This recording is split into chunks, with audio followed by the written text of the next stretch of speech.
आणि शेतकऱ्यांची इतकी वाईट परिस्थिती झाल्यामुळे यवतमाळ जिल्ह्यामध्ये शेतकऱ्यांचं आत्महत्याचं सत्र सुरू झालं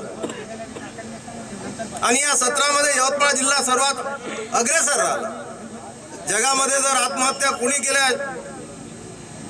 कुठल्या जिल्ह्यामध्ये शेतकऱ्याच्या आत्महत्या सर्वात जास्त झाल्या जगामध्ये, तर यवतमाळचं नाव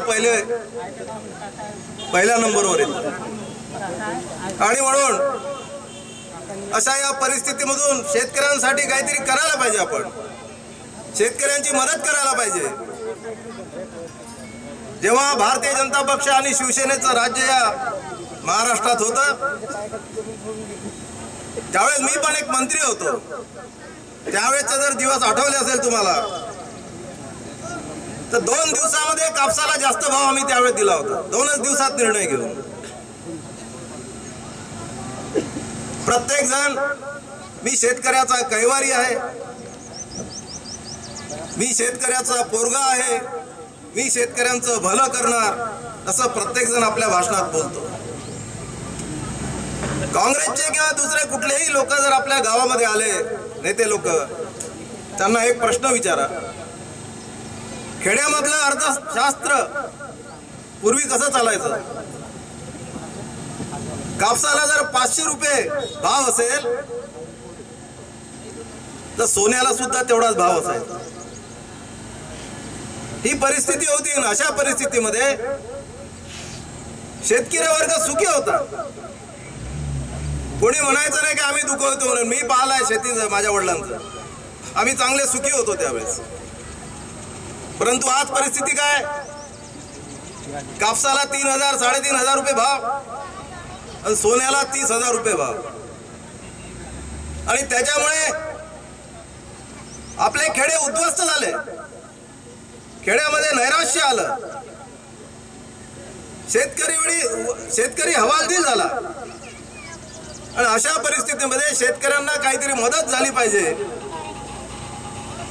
त्यांच्या मागण्या, अनेक मागण्या घेऊन हंसराज जे आपले खासदार आहेत, जे खासदार साधारण खासदार नाही आहेत, लोकसभा गाजवलेले खासदार आहेत,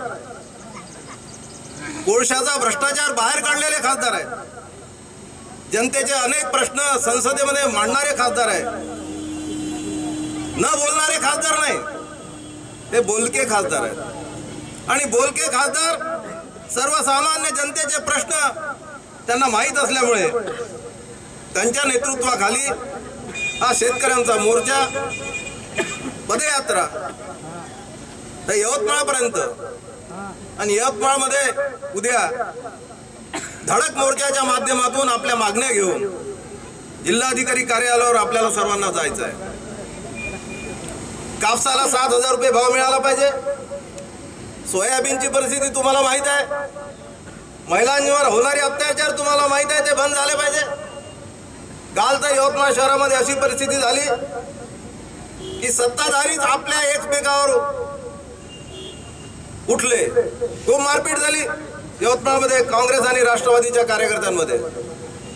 म्हणजे काँग्रेसचं कुठं कंट्रोल राहिलं नाही, राष्ट्रवादीचं कुठं कंट्रोल राहिलं नाही, अधिकारी कुणाला जुमानत नाही, कुठल्या ऑफिसमध्ये जा, पैसे घेतल्याशिवाय काम होत नाही, बेबंदशाही सुरू झालेली आहे। अशा परिस्थितीमध्ये शेतकऱ्यांच्या मागण्या घेऊन आपल्याला भव्य मोर्चाच्या माध्यमातून जिल्हाधिकारी कार्यालयावर उद्या जायचं आहे। आज हंसराज भैया इथून आणि आम्ही सर्व लोक पदयात्रेच्या माध्यमातून निघणार आहोत। माझी आपल्याला विनंती आहे, आपल्या मागण्या घेऊन आम्ही निघतोय, शेतकऱ्याच्या मागण्या घेऊन आम्ही निघतोय पदयात्रेसाठी। तर सरकार जे आता नागपूरला चालू आहे अधिवेशन, या अधिवेशनावर, या सरकारवर दबाव पडला पाहिजे की जसा असा दिल्लीच्या आणि या 4 राज्य